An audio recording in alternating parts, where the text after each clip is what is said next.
اس کے بعد آپ کو بیت المقدس سے آسمان دنیا تک لے جایا گیا۔ جبریل علیہ السلام نے دروازہ کھلوایا، آپ کے لیے دروازہ کھولا گیا۔ آپ نے وہاں انسانوں کے باپ سیدنا آدم علیہ السلام کو دیکھا اور انہیں سلام کیا۔ انہوں نے آپ کے سلام کے جواب میں فرمایا مرحبا۔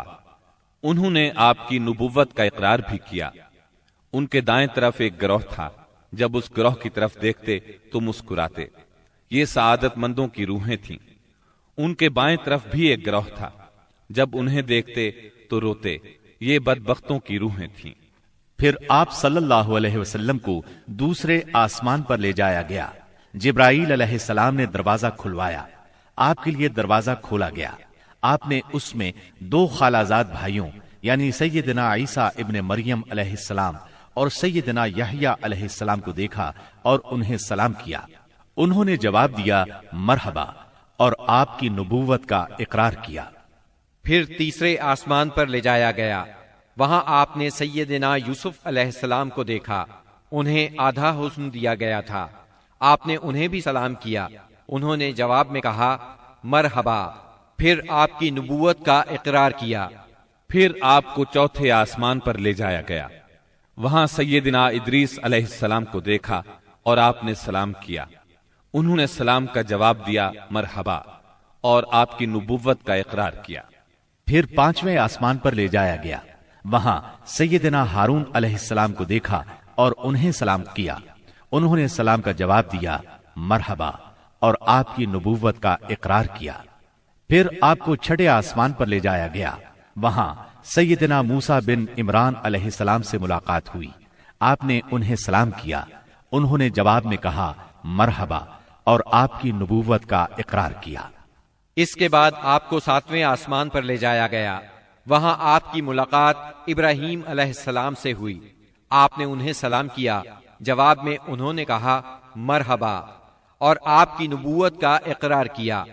وہ اپنی پشت بیت معمور سے لگائے ہوئے تھے، جس میں روزانہ 70,000 فرشتے داخل ہوتے ہیں، اور وہاں ان کے پلٹنے کی باری نہیں آتی۔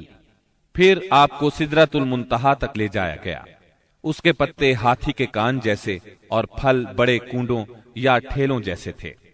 پھر اس پر سونے کے پتنگے چھا گئے، اور اللہ کے حکم سے جو کچھ چھانا تھا چھا گیا۔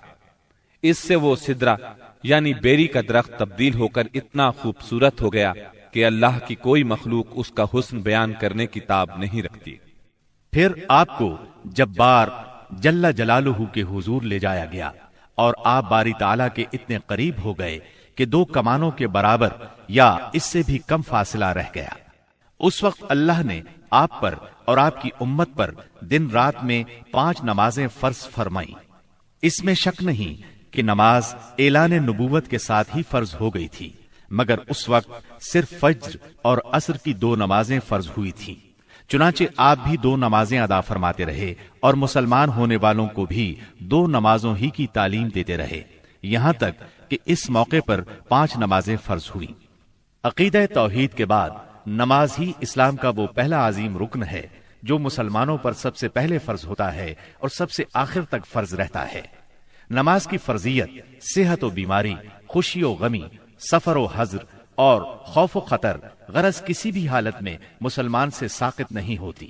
موسم، جگہ کی تبدیلی اور کوئی بیماری ایسی نہیں جس میں مسلمان کو نماز کی معافی ہو۔ نبی اکرم صلی اللہ علیہ وسلم نے فرمایا نماز میری آنکھوں کی ٹھنڈک اور دل کا سرور ہے۔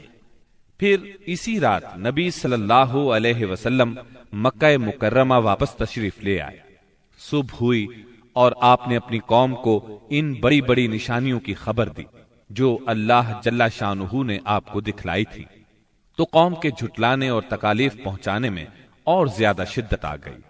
کسی نے تالیاں بجا کر آپ کا مذاق اڑایا تو کسی نے حیرت اور انکار کے انداز میں اپنے سر پر ہاتھ رکھ لیا۔ کچھ لوگ ابو بکر صدیق رضی اللہ عنہ کے پاس گئے اور تنزیہ انداز میں بولے، کچھ سنا تمہارے دوست محمد کیا کہہ رہے ہیں؟ سیدنا ابو بکر صدیق رضی اللہ عنہ نے پوچھا، انہوں نے کیا کہا ہے؟ جواب میں انہوں نے وہ سب کچھ دوہرا دیا جو آپ نے بیان فرمایا تھا۔ اس پر سیدنا صدیق اکبر رضی اللہ عنہ نے فرمایا، اگر یہ باتیں آپ نے فرمائی ہیں تو بالکل سچ فرمائی ہیں۔ لوگوں نے کہا، گویا آپ ان کی تصدیق کرتے ہیں۔ جواب میں صدیق اکبر رضی اللہ عنہ نے عجیب بات فرمائی.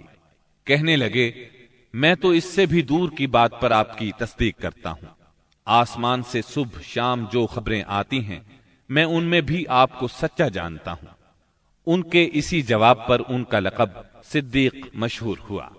ادھر کفار نے آپ کا امتحان لینے کا پروگرام بنایا. پوچھا آپ بیت المقدس کے بارے میں تفصیل سے بتائیں. آپ نے اس سے قبل بیت المقدس کبھی نہیں دیکھا تھا، نہ معراج کے وقت آپ نے اس کی تفصیل ذہن میں بٹھائی تھی، لیکن اللہ نے آپ کے لیے اس کو روشن کر دیا اور آپ اس کی نشانیاں بتاتے چلے گئے. آپ نے ایک ایک دروازے اور ایک ایک جگہ کی تفصیل بیان فرما دی، اور وہ آپ کی کوئی بات جھٹلا نہ سکے، اس لیے کہ انہوں نے تو بارہا بیت المقدس دیکھا تھا. وہ صرف اتنا کہہ سکے جہاں تک نشانیوں کا تعلق ہے وہ آپ نے درست بتائی ہے. پھر انہوں نے ایک قافلے کے بارے میں سوال کیا. وہ قافلہ ملک شام سے مکہ معظمہ کی طرف آ رہا تھا. آپ نے اس قافلے کے اونٹوں کی تعداد، قافلے کی دوسری تفصیل اور مکہ پہنچنے کا وقت اور جو اونٹ سب سے آگے آ رہا تھا اس کی مکمل خبر انہیں دے دی. پھر جو تفصیل آپ نے قافلے کی بیان فرمائی تھی وہ بالکل اسی کے مطابق مکہ معظمہ میں داخل ہوا. لیکن وہ ظالم پھر بھی آپ پر ایمان نہ لائے، اپنے کفر ہی پر ڈٹے رہے. ہم بتا چکے ہیں کہ نبوت کے 11ویں سال موسم حج میں یثرب کے 6 آدمیوں نے اسلام قبول کر لیا تھا اور رسول اللہ صلی اللہ علیہ وسلم سے وعدہ کیا تھا کہ اپنی قوم میں جا کر آپ کی رسالت کی تبلیغ کریں گے. اس کا نتیجہ یہ ہوا کہ اگلے سال جب موسم حج آیا یعنی ذی الحج 12 نبوی بمطابق جولائی 621 عیسوی تو 12 آدمی حاضر ہوئے. ان میں 10 خزرج سے اور 2 اوس سے تھے. خزرج کے 10 میں سے جابر بن عبداللہ بن ریعاب کو چھوڑ کر باقی 5 تو وہی تھے جو پچھلے سال آ چکے تھے، جبکہ نئے 5 یہ تھے: معاذ بن حارث یعنی معاذ بن افرا، زکوان بن عبد القیس، عبادہ بن سامت، یزید بن ثعلبہ، عباس بن عبادہ بن نزلہ، اور اوس کے 2 آدمی ابو الحسم بن التیہان اور اویم بن سائدہ تھے. یہ لوگ مینا کی گھاٹی میں رسول اللہ صلی اللہ علیہ وسلم کے ساتھ جمع ہوئے. عقبہ کی اس بیعت کی تفصیل صحیح بخاری میں سیدنا عبادہ بن سامت رضی اللہ عنہ سے مروی ہے.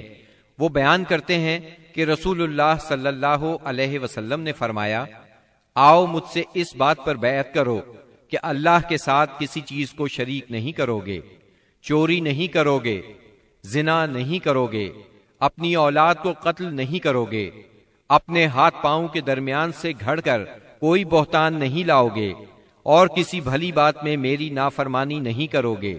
جو شخص یہ ساری باتیں پوری کرے گا تو اس کا اجر اللہ کے پاس ہے، اور جو شخص ان میں سے کسی چیز کا ارتکاب کر بیٹھا پھر اسے دنیا ہی میں اس کی سزا دی گئی تو یہ اس کے لیے کفارہ ہوگی، اور جو شخص ان میں سے کسی چیز کا ارتکاب کر بیٹھا پھر اللہ نے اس پر پردہ ڈال دیا تو اس کا معاملہ اللہ کے حوالے ہے. وہ چاہے تو سزا دے، چاہے تو معاف کر دے. سیدنا عبادہ فرماتے ہیں کہ ہم نے اس پر آپ سے بیعت کی. بیعت پوری ہو گئی اور حج ختم ہو گیا تو نبی کریم صلی اللہ علیہ وسلم نے ان کے ساتھ مصعب بن عمیر رضی اللہ عنہ کو روانہ فرمایا تاکہ وہ لوگوں کو قرآن پڑھائیں اور دین سکھائیں. سیدنا مصعب بن عمیر رضی اللہ عنہ نے ابو امامہ اسعد بن زرارہ رضی اللہ عنہ کے گھر قیام فرمایا. پھر دونوں اسلام کی تبلیغ کے لیے سرگرم ہو گئے. اس کے بعد اگلے سال موسم حج سے پہلے مصعب بن عمیر رضی اللہ عنہ بہت سی کامیابیوں کی بشارتیں لیے مکہ معظمہ واپس آ گئے. موسم حج 13 نبوت میں یثرب کے 70 سے زیادہ مسلمان حج کی ادائیگی کے لیے مکہ تشریف لائے. یہ اپنی قوم کے مشرک حاجیوں میں شامل ہو کر آئے تھے. مسلمانوں نے طے کیا کہ رسول اللہ صلی اللہ علیہ وسلم کو مدینہ منورہ آنے کی دعوت دیں گے. چنانچہ یہ لوگ ایام تشریق کے درمیانے روز یعنی 12 ذی الحجہ کو رات کے وقت جمرہ عقبہ کے پاس گھاٹی میں جمع ہوئے. یہ کل 75 آدمی تھے، 62 خزرج کے اور 11 اوس کے. ان کے ساتھ 2 عورتیں بھی تھیں اور یہ اجتماع بالکل خفیہ طریقے سے ہوا. نبی اکرم صلی اللہ علیہ وسلم اپنے چچا سیدنا عباس رضی اللہ عنہ کے ساتھ ان لوگوں کے پاس پہنچے۔ سیدنا عباس رضی اللہ عنہ ابھی تک مسلمان نہیں ہوئے تھے، لیکن اپنے بھتیجے کے معاملے میں اطمینان چاہتے تھے، اس لیے سب سے پہلے انہوں نے ہی بات کی۔ بولے، رسول اللہ صلی اللہ علیہ وسلم اپنی قوم اور اپنے شہر میں عزت اور حفاظت کے ساتھ ہیں، لہٰذا اگر تمہارا یہ خیال ہے کہ تم انہیں جس چیز کی طرف بلا رہے ہو اسے نبھاؤ گے اور انہیں ان کے مخالفین سے بچا لو گے تو تم نے جو ذمہ داری اٹھائی ہے اسے اچھی طرح جان لو، ورنہ ابھی سے انہیں چھوڑ دو۔ ان کے جواب میں اہل یثرب کے ترجمان سیدنا برا بن معرور رضی اللہ عنہ نے کہا، ہم رسول اللہ صلی اللہ علیہ وسلم سے سچے دل سے وفاداری کا ارادہ رکھتے ہیں، اپنی جانیں ان پر نچھاور کر دیں گے، لہٰذا اے اللہ کے رسول آپ بات کیجئے اور اپنے رب کے لیے اور اپنے لیے جو عہد و پیمان پسند ہو لے لیجئے۔ اس کے بعد رسول اللہ صلی اللہ علیہ وسلم نے گفتگو فرمائی، آپ نے قرآن کریم کی تلاوت فرمائی، پھر ان حضرات کو اللہ کی طرف دعوت دی، اسلام کی طرف رغبت دلائی اور اپنے رب کے لیے عہد دیا، فرمایا تنہا اسی کی عبادت کرو اور اس کے ساتھ کسی کو شریک نہ کرو۔ اس پر اہل یثرب نے کہا، ہم کس چیز پر آپ سے بیعت کریں؟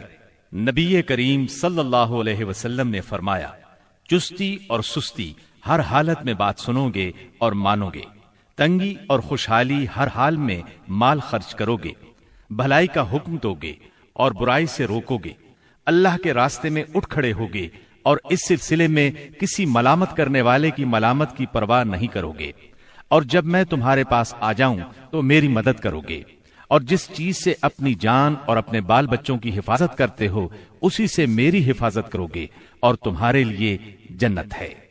سیدنا عبادہ رضی اللہ عنہ فرماتے ہیں کہ ہم نے آپ سے اس بات پر بھی بیعت کی کہ حکومت کے بارے میں اہل حکومت سے جھگڑا نہیں کریں گے۔ اس پر سیدنا برا بن معرور رضی اللہ عنہ نے آپ کا ہاتھ پکڑا اور عرض کیا، ہاں اس ذات کی قسم جس نے آپ کو حق کے ساتھ بھیجا ہے، ہم یقیناً اس چیز سے آپ کی حفاظت کریں گے جس سے اپنے بال بچوں کی حفاظت کرتے ہیں، لہٰذا آپ ہم سے بیعت لیجئے۔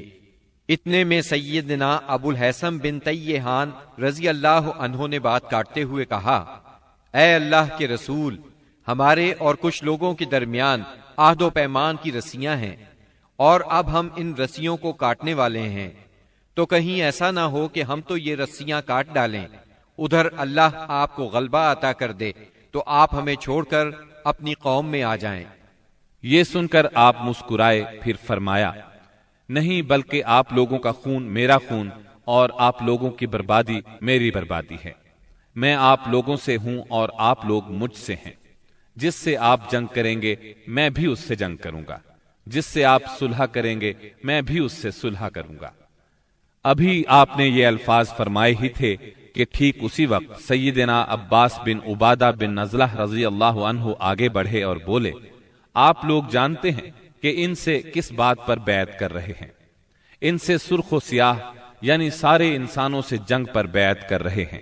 میرا مطلب ہے اس بیعت کے بعد ہم سب لوگوں سے جنگ مول لے لیں گے، اس لیے اگر آپ کو اندازہ ہے کہ جب آپ کے اموال کا صفایا کر دیا جائے گا اور آپ کے معزز لوگ قتل کر دیے جائیں گے تو آپ ان کا ساتھ چھوڑ دیں گے، اگر ایسا کرنا ہے تو پھر ابھی ساتھ چھوڑ دیں، کیونکہ اس طرح دنیا اور آخرت کی رسوائی ملے گی، اور اگر آپ لوگوں کا خیال یہ ہے کہ مال کی تباہی اور معزز لوگوں کے قتل کے باوجود عہد نبھائیں گے تو پھر انہیں لے لیجئے، کیونکہ یہ اللہ کی قسم دنیا و آخرت کی بھلائی ہے۔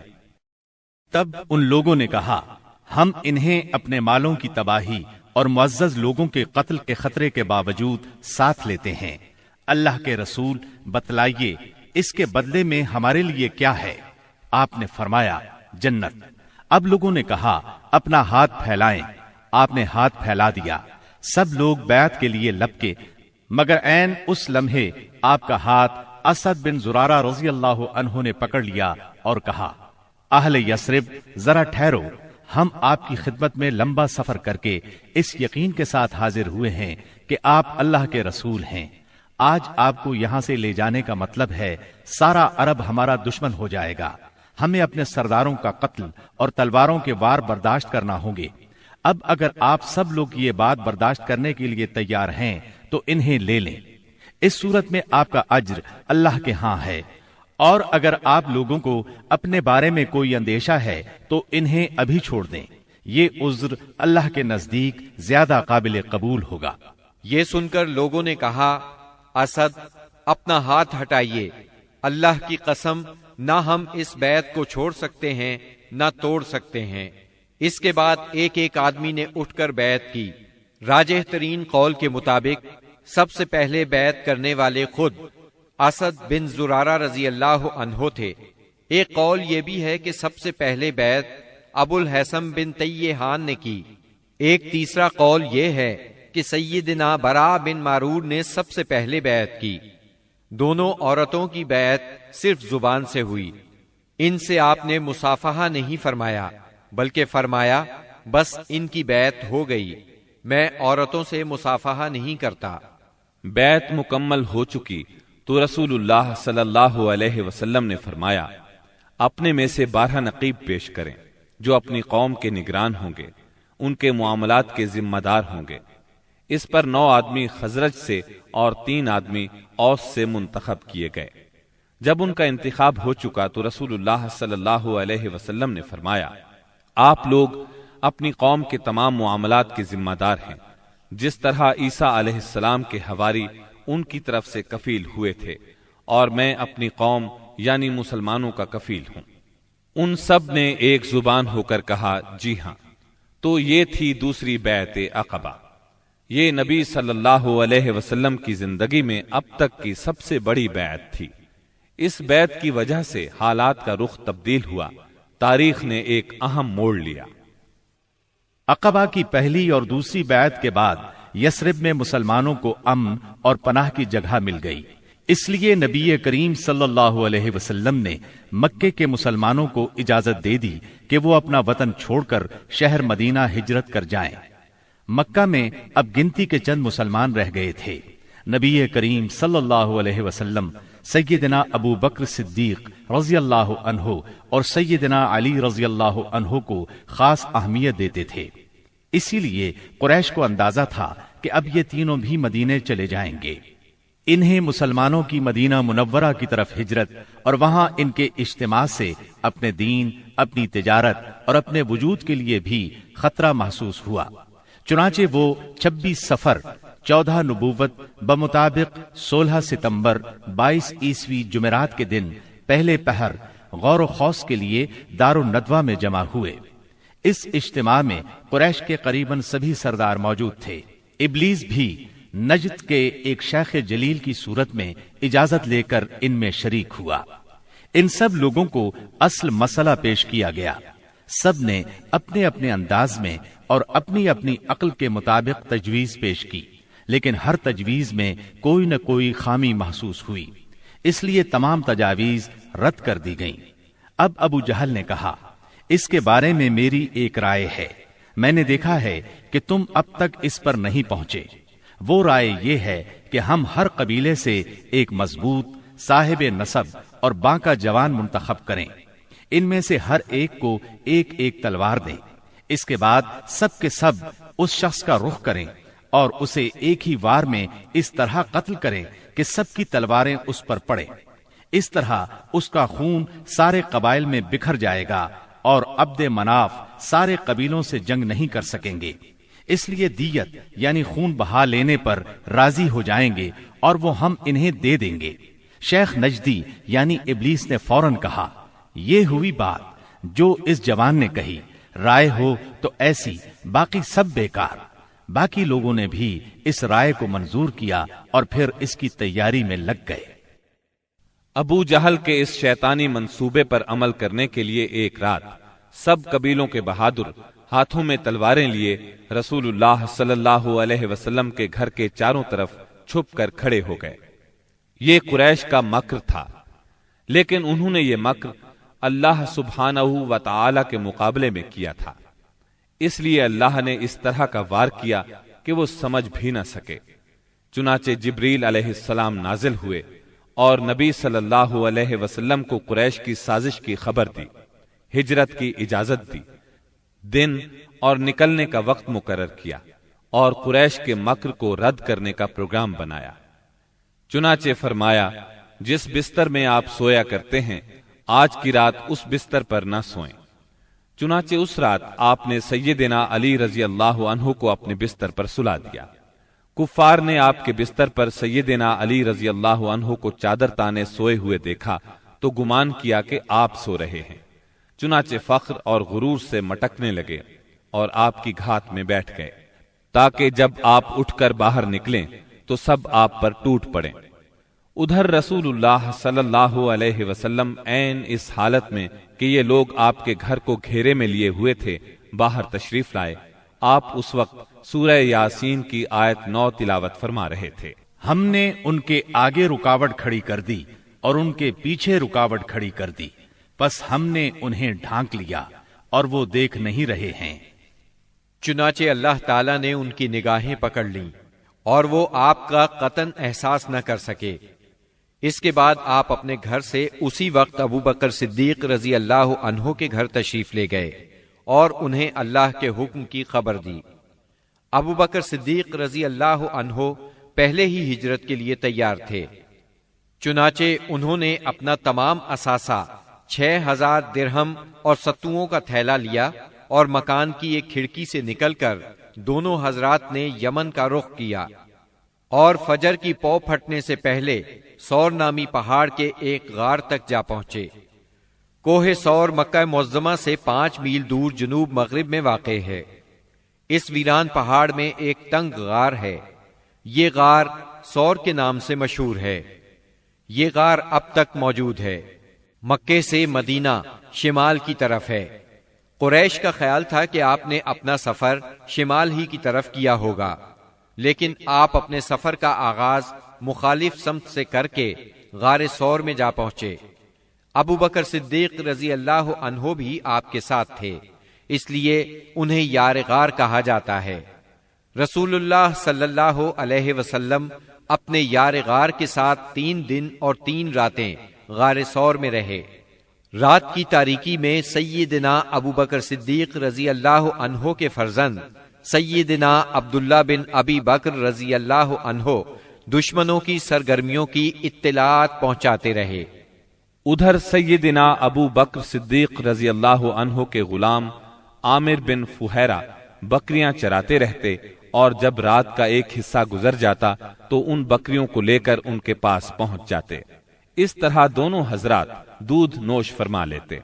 پھر صبح سویرے ہی عامر بن فہیرہ بکریاں ہانک کر چل دیتے اور وہ بکریوں کو عبداللہ بن ابی بکر رضی اللہ عنہ کے قدموں کے نشانات پر سے لے جاتے تاکہ وہ نشانات مٹ جائیں۔ باقی رہے قریش تو ان کے جوان رسول اللہ صلی اللہ علیہ وسلم کے اٹھنے کے انتظار میں گھر کو گھیرے بیٹھے رہے یہاں تک کہ صبح ہو گئی۔ صبح ہونے پر جب سیدنا علی رضی اللہ عنہ آپ کے بستر سے اٹھے تو قریش کے ہوش اڑ گئے۔ انہوں نے سیدنا علی رضی اللہ عنہ سے آپ کے بارے میں پوچھا تو انہوں نے جواب دیا، مجھے علم نہیں۔ اس پر انہوں نے سیدنا علی رضی اللہ عنہ کو مارا اور گھسیٹ کر خانہ کعبہ تک لے گئے۔ کچھ دیر قید رکھا، پھر جب محسوس کیا کہ انہیں قید میں رکھنے کا کوئی فائدہ نہیں تو چھوڑ دیا۔ اس کے بعد یہ لوگ سیدنا صدیق اکبر رضی اللہ عنہ کے گھر آئے۔ ان کی صاحبزادی سیدہ اسماء رضی اللہ عنہا سے ان کے بارے میں پوچھا۔ انہوں نے فرمایا، مجھے معلوم نہیں۔ اس پر خبیث ابو جہل نے ان کے رخسار پر اس زور کا تماچا مارا کہ کان کی بالی گر گئی۔ پھر انہوں نے ہر طرف آپ کی تلاش شروع کر دی اور یہ اعلان بھی کیا، جو کوئی ان دونوں کو زندہ یا مردہ حاضر کرے اسے ہر ایک کے بدلے 100 اونٹ انعام میں دیے جائیں گے۔ اس طرح بہت سے لوگ انعام کے لالچ میں نکل کھڑے ہوئے۔ کچھ تلاش کرنے والے غار سور تک بھی جا پہنچے۔ وہ غار کے اس قدر نزدیک پہنچ گئے کہ اگر جھک کر نیچے دیکھ لیتے تو انہیں دیکھ لیتے۔ یہ صورتحال دیکھ کر سیدنا ابو بکر صدیق رضی اللہ عنہ فکر مند ہوئے۔ آپ صلی اللہ علیہ وسلم نے انہیں غمزدہ دیکھ کر فرمایا، ابو بکر، ایسے 2 آدمیوں کے بارے میں کیا خیال ہے جن کا تیسرا اللہ ہو؟ غم نہ کرو، یقیناً اللہ ہمارے ساتھ ہے۔ اس واقعے کا ذکر سورہ توبہ کی آیت 40 میں آیا ہے۔ إلا تنصروه فقد نصره الله إذ أخرجه الذين كفروا ثاني اثنين إذ هما في الغار إذ يقول لصاحبه لا تحزن إن الله معنا فأنزل الله سكينته عليه وأيده بجنود لم تروها وجعل كلمة الذين كفروا السفلى وكلمة الله هي العليا والله عزيز حكيم۔ اگر تم اس کی مدد نہ کرو گے تو اس کی اللہ نے مدد کی ہے جس وقت انہیں کافروں نے نکالا تھا کہ وہ دو میں سے دوسرا تھا، جبکہ وہ دونوں غار میں تھے، جب وہ اپنے ساتھی سے کہہ رہے تھے کہ تو غم نہ کر، اللہ ہمارے ساتھ ہے۔ پھر اللہ نے اپنی طرف سے تسکین نازل فرما کر ان لشکروں سے اس کی مدد کی جنہیں تم نے دیکھا ہی نہیں۔ اس نے کافروں کی بات کو پست کر دیا، اور بات تو اللہ ہی کی بلند ہے، اور اللہ زبردست حکمت والا ہے۔ پیر کی رات ربیع الاول یکم ہجری کو نبی کریم صلی اللہ علیہ وسلم غار ثور سے باہر تشریف لائے۔ آپ نے ایک شخص عبداللہ بن عریقت کو اجرت پر رہنمائی کے لیے مقرر کر لیا تھا۔ یہ شخص اگرچہ قریش کے دین پر تھا، لیکن اس پر آپ کو اعتماد تھا۔ وہ وعدے کے مطابق 2 سواریاں لیے جبل ثور کے دامن میں آ گیا، اور رسول اللہ صلی اللہ علیہ وسلم اور سیدنا ابو بکر صدیق رضی اللہ عنہ نے کوچ کیا۔ ان کے ساتھ عامر بن فہیرہ بھی تھے۔ عبداللہ بن عریقت آپ کو لیے پہلے جنوب کی جانب یمن کے رخ پر دور تک چلا، پھر مغرب کی طرف مڑا اور ساحل سمندر کا رخ کیا۔ ساحل کے قریب پہنچ کر وہ شمال کی طرف مڑ گیا اور ایک ایسے راستے پر چلا کہ اس پر کوئی مشکل ہی سفر کرتا تھا۔ دوسرے دن یہ مختصر سا قافلہ ایک خیمے کے پاس پہنچا۔ یہ خیمہ قدید کے اطراف میں مشلل کے علاقے میں تھا۔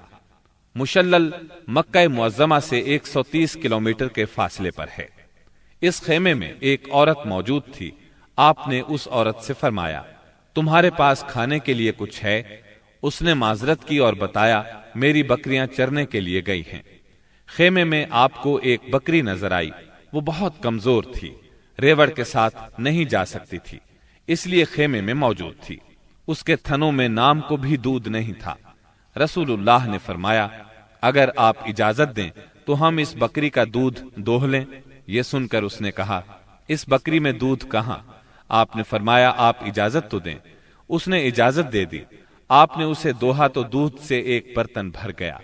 برتن اتنا بڑا تھا کہ ایک پوری جماعت مل کر اس کو اٹھا سکتی تھی۔ ام معبد کی حیرت کی انتہا نہ رہی۔ آپ نے پہلے اسے دودھ پلایا، جب وہ سیر ہو گئی تو اپنے ساتھیوں کو پلایا۔ جب وہ بھی سیر ہو گئے تو آپ نے دودھ نوش فرمایا۔ پھر اس برتن کو تھنوں کے نیچے رکھ کر دودھ دوہا۔ وہ برتن دوبارہ بھر گیا۔ برتن ام معبد کے پاس چھوڑ کر آپ آگے روانہ ہوئے۔ بکریاں چرا کر جب اس عورت کا خاوند گھر آیا تو دودھ سے بھرا برتن دیکھ کر حیران ہوا۔ دریافت کرنے پر ام معبد نے ساری بات کہہ سنائی۔ نبی صلی اللہ علیہ وسلم کا حلیہ سر سے لے کر پاؤں تک اور بات چیت کا انداز تک اسے بتایا۔ یہ سن کر ابو معبد بول اٹھا، یہ تو واللہ صاحب قریش ہیں، میرا ارادہ ہے کہ آپ کا ساتھ اختیار کروں، اور کوئی راستہ ملا تو ایسا ضرور کروں گا۔ کہا جاتا ہے کہ دونوں میاں بیوی کچھ عرصے بعد مدینہ منورہ پہنچے اور اسلام کی دولت سے مالا مال ہوئے۔ آپ قدید سے آگے بڑھے۔ ادھر سراقہ بن مالک بن جوشم مدلجی نے قریش کے انعام کا اعلان سن کر لالچ میں آ کر اپنے گھوڑے پر آپ کا پیچھا کیا اور قدید تک پہنچ گیا۔ آپ کے نزدیک پہنچا تو اس کا گھوڑا پھسل گیا۔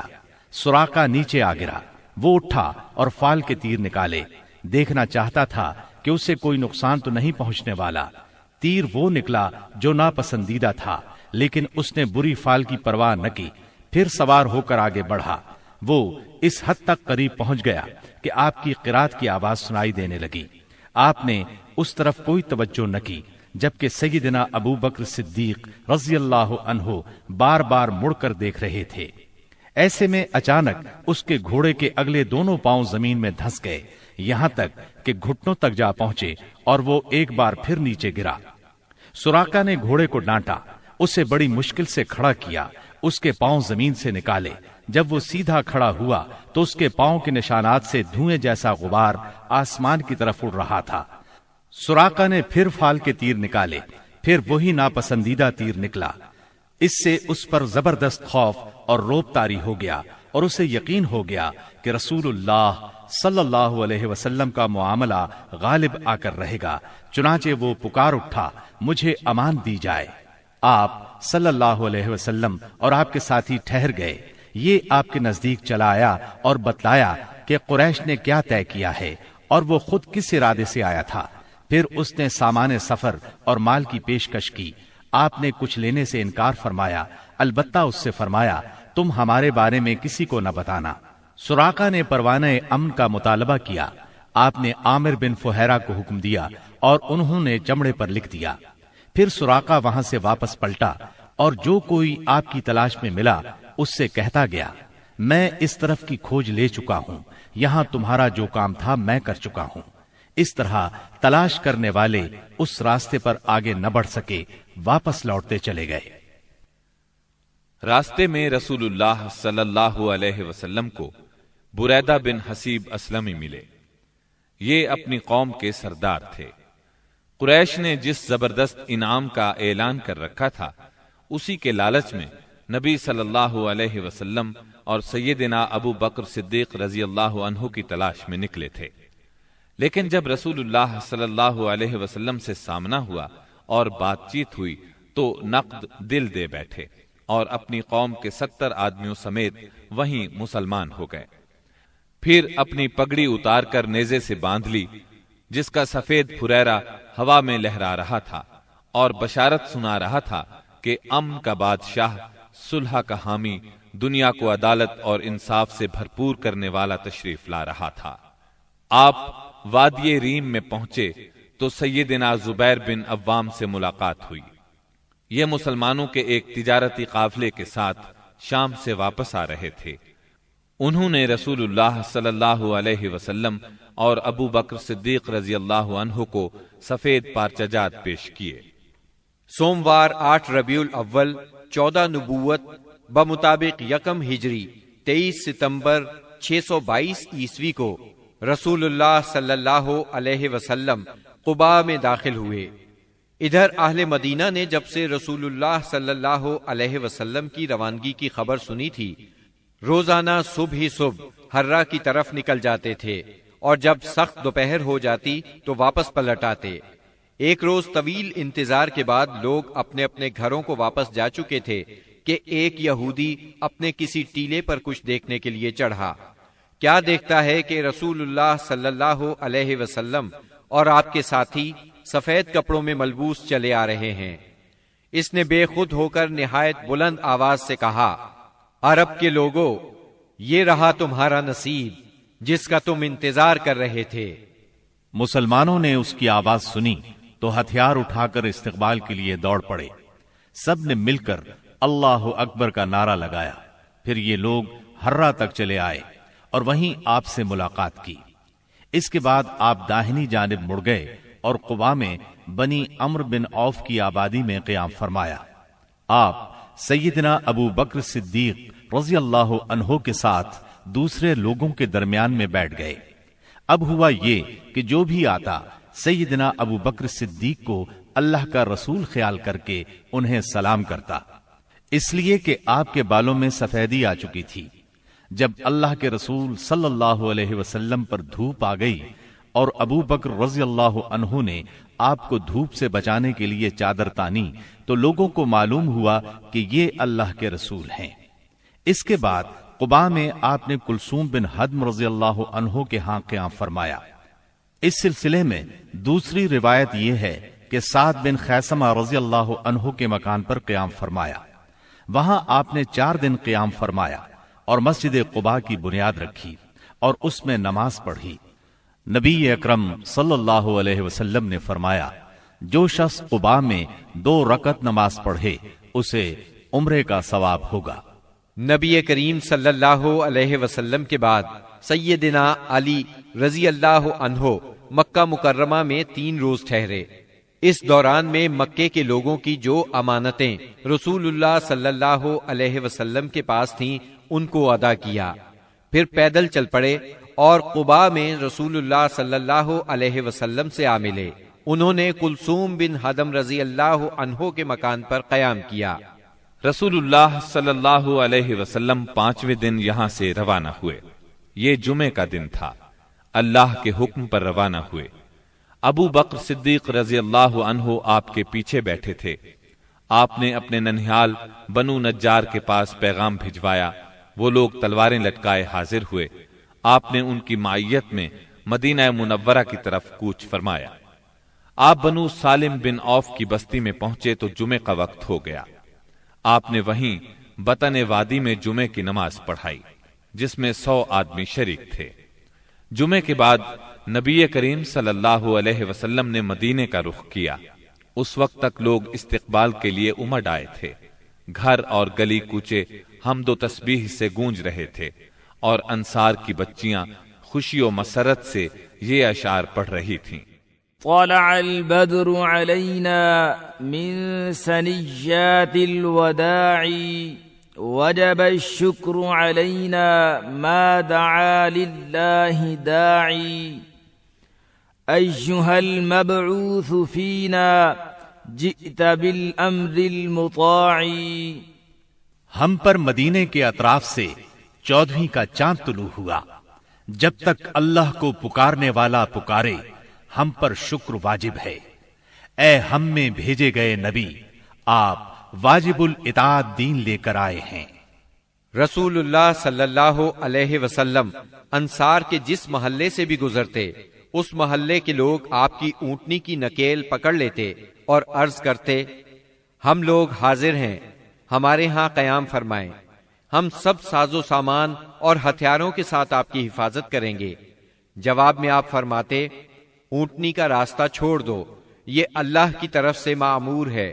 آپ کے اس فرمان کا مطلب یہ تھا کہ اللہ کو جہاں منظور ہوگا یہ وہاں خود رکے گی۔ چنانچہ اونٹنی اس جگہ رکی جہاں آج مسجد نبوی ہے۔ یہاں پہنچ کر وہ بیٹھ گئی، لیکن آپ نیچے نہیں اترے یہاں تک کہ وہ اٹھ کر تھوڑی دور تک چلی، پھر پلٹ آئی اور پھر اسی جگہ بیٹھ گئی جہاں پہلے بیٹھی تھی۔ اس کے بعد آپ نیچے تشریف لے آئے۔ اب لوگوں نے آپ کو اپنے اپنے گھر لے جانے کے لیے درخواست شروع کی۔ ایسے میں سیدنا ابو ایوب انصاری رضی اللہ عنہ نے جلدی سے اونٹنی کا کجاوا اٹھا لیا اور اپنے گھر لے گئے۔ اس پر آپ نے فرمایا، آدمی اپنے کجاوے کے ساتھ ہے۔ ادھر سیدنا اسعد بن زرارہ رضی اللہ عنہ نے آ کر اونٹنی کی نکیل پکڑ لی، چنانچہ یہ اونٹنی انہی کے پاس رہی۔ صحیح بخاری میں سیدنا انس رضی اللہ عنہ سے روایت ہے کہ نبی صلی اللہ علیہ وسلم نے فرمایا، یہاں سے ہمارے کس آدمی کا گھر زیادہ قریب ہے؟ سیدنا ابو ایوب انصاری رضی اللہ عنہ فوراً بول اٹھے، اے اللہ کے رسول، میرا یہ دیکھیے، یہ رہا میرا مکان اور یہ رہا میرا دروازہ۔ نبی کریم صلی اللہ علیہ وسلم نے فرمایا، جاؤ اور ہمارے لیے قیلولہ کی جگہ تیار کرو۔ انہوں نے عرض کی، آپ دونوں حضرات تشریف لے چلیں، اللہ برکت دے۔ اس طرح میزبانی کا شرف سیدنا ابو ایوب انصاری رضی اللہ عنہ کے حصے میں آیا۔ جب رسول اللہ صلی اللہ علیہ وسلم مدینہ منورہ میں قیام پذیر ہو چکے تو آپ نے سیدنا زید بن حارثہ اور سیدنا ابو رافع رضی اللہ عنہما کو مکہ معظمہ بھیجا۔ وہ نبی کریم صلی اللہ علیہ وسلم کی دونوں صاحبزادیوں سیدہ ام کلثوم اور سیدہ فاطمہ، ام المومنین سیدہ سودا، ام ایمن اور سیدنا اسامہ بن زید رضی اللہ عنہ کو ساتھ لے آئے۔ ان کے ہمراہ سیدنا ابو بکر صدیق رضی اللہ عنہ کے فرزند عبد الرحمن بن ابی بکر بھی اپنے گھرانے کے افراد سیدہ ام رومان، سیدہ عائشہ اور سیدہ اسماء رضی اللہ عنہن کو لے کر مدینہ منورہ آ گئے۔ اب نبی اکرم صلی اللہ علیہ وسلم کی مدنی زندگی شروع ہوئی۔ اس دور کو 3 حصوں میں تقسیم کیا جا سکتا ہے۔ پہلا دور، اس میں فتنے بپا کیے گئے، اندر سے رکاوٹیں کھڑی کی گئیں اور باہر سے آ کر دشمنوں نے مدینہ منورہ کو صفحہ ہستی سے مٹانے کے لیے چڑھائیاں کی۔ یہ دور صلح حدیبیہ ذیقعد 6 ہجری پر ختم ہو جاتا ہے۔ دوسرا دور، اس میں بت پرست قیادت کے ساتھ صلح ہوئی۔ یہ دور فتح مکہ 8 ہجری پر ختم ہوتا ہے۔ اس دور میں دنیا کے بادشاہوں کو دین کی دعوت دی گئی۔ تیسرا دور، اس میں اللہ کی مخلوق دین میں فوج در فوج داخل ہوئی۔ اسی دور میں مدینہ منورہ میں مختلف قوموں اور قبیلوں کے وفود آئے۔ یہ دور نبی اکرم صلی اللہ علیہ وسلم کی حیات مبارکہ کے آخری دنوں تک ہے، یعنی ربیع الاول 11 ہجری تک۔ مدینہ منورہ پہنچنے کے بعد نبی کریم صلی اللہ علیہ وسلم نے سب سے پہلے مسجد تعمیر کرنے کا فیصلہ فرمایا۔ جس جگہ آپ کی اونٹنی بیٹھی تھی وہ جگہ بنو نجار کے 2 یتیم بچوں سہل اور سہیل کی تھی۔ آپ نے اس زمین پر مسجد بنانے کا ارادہ فرمایا۔ آپ نے بنو نجار کے لوگوں کو بلا بھیجا۔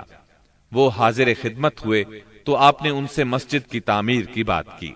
انہوں نے زمین بطور ہبہ قبول کرنے کی درخواست کی، لیکن آپ نے اس زمین کو بغیر قیمت کے لینا پسند نہ فرمایا۔ آپ نے یہ زمین قیمتاً خریدی اور بنفس نفیس مسجد کی تعمیر میں شریک ہوئے۔ اس زمین میں مشرکین کی چند قبریں اور غرقد کے چند درخت بھی تھے۔ رسول اللہ صلی اللہ علیہ وسلم نے مشرکین کی یہ قبریں اکھڑوا دیں اور کھجوروں اور درختوں کو کاٹ کر قبلے کی جانب لگا دیا۔ پھر مسجد کی تعمیر شروع ہوئی۔ آج اس مسجد کو دنیائے اسلام مسجد نبوی کہتی ہے۔ نبی اکرم صلی اللہ علیہ وسلم نے مسجد کے بازو میں چند مکانات بھی تعمیر کیے جن کی دیواریں کچی اینٹوں کی تھیں۔ ان پر کھجور کے تنے رکھے گئے، پھر ان پر کھجور کی شاخیں اور پتے بچھائے گئے۔ یہ ازواج مطہرات کے حجرے تھے۔ ان حجروں کی تعمیر مکمل ہو جانے کے بعد آپ صلی اللہ علیہ وسلم سیدنا ابو ایوب انصاری رضی اللہ عنہ کے مکان سے یہاں منتقل ہوئے۔ مسجد نبوی صرف اسلامی تعلیم کی ادائیگی کے لیے نہیں تھی، بلکہ یہ ایک یونیورسٹی تھی جس میں مسلمان اسلامی تعلیم حاصل کرتے تھے۔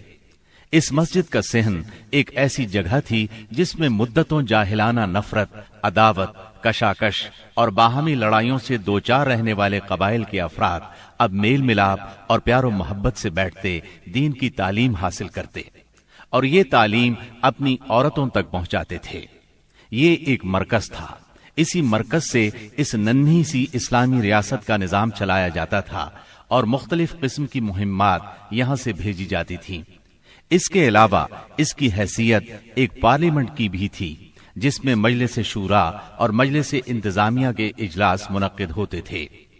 ان تمام امور کے ساتھ ساتھ مسجد نبوی فقراء اور مساکین کی ایک کافی بڑی تعداد کا ٹھکانہ بھی تھی۔ یہ وہ لوگ تھے جن کا کوئی مکان نہیں تھا، جن کے پاس کوئی مال تھا، نہ بیوی بچے تھے۔ انہی اصحاب کو اصحاب صفہ کہا جاتا ہے۔ اب مسلمان 5 نمازیں باجماعت ادا کرنے کے لیے حاضر ہو رہے تھے اور اس کے لیے وہ وقت کا اندازہ لگاتے تھے، مگر دقت یہ تھی کہ کوئی بہت پہلے آ جاتا تھا تو کوئی دیر سے پہنچتا۔ چنانچہ نبی کریم صلی اللہ علیہ وسلم اور مسلمانوں نے مشورہ کیا کہ کوئی ایسی علامت اختیار کی جائے جس سے سب کو وقت کا پتہ چل جائے۔ سیدنا عمر رضی اللہ عنہ نے کہا، کیوں نہ کسی آدمی کو بھیج دیا جائے جو الصلاۃ جامعۃ یعنی نماز جمع کرنے والی ہے پکار دیا کرے۔ رسول اللہ صلی اللہ علیہ وسلم نے یہی رائے قبول کی اور اسی پر عمل کیا۔ پھر عبداللہ بن زید بن عبد ربہ انصاری رضی اللہ عنہ نے خواب میں اذان سنی اور آ کر رسول اللہ صلی اللہ علیہ وسلم کو خبر دی۔ آپ نے فرمایا، یہ سچا خواب ہے۔ پھر آپ نے حکم فرمایا کہ وہ سیدنا بلال رضی اللہ عنہ کو یہ کلمات القاء کرتے جائیں اور بلال پکارتے جائیں، کیونکہ ان کی آواز زیادہ بلند اور سریلی ہے۔ چنانچہ سیدنا بلال رضی اللہ عنہ نے اذان کہی۔ ان کی آواز سن کر سیدنا عمر رضی اللہ عنہ اپنی چادر گھسیٹتے ہوئے آئے اور بولے، اے اللہ کے رسول، اللہ کی قسم میں نے بھی خواب میں یہی الفاظ سنے ہیں۔ اس سے اس خواب کی مزید تائید ہو گئی اور اسی روز سے یہ اذان اسلام کا شعار بن گئی۔ مسجد کی تعمیر سے فارغ ہو کر رسول اللہ صلی اللہ علیہ وسلم کو ان مہاجرین کی فکر لاحق ہوئی جو مکہ معظمہ سے بے سر و سامان نکلے تھے، صرف ایمان اور اسلام کی دولت ساتھ لائے تھے۔ چنانچہ آپ نے مہاجرین اور انصار کے درمیان رشتہ اخوت یعنی بھائی چارہ قائم کرنے کی طرف توجہ فرمائی۔ آپ نے انصار کو سیدنا انس بن مالک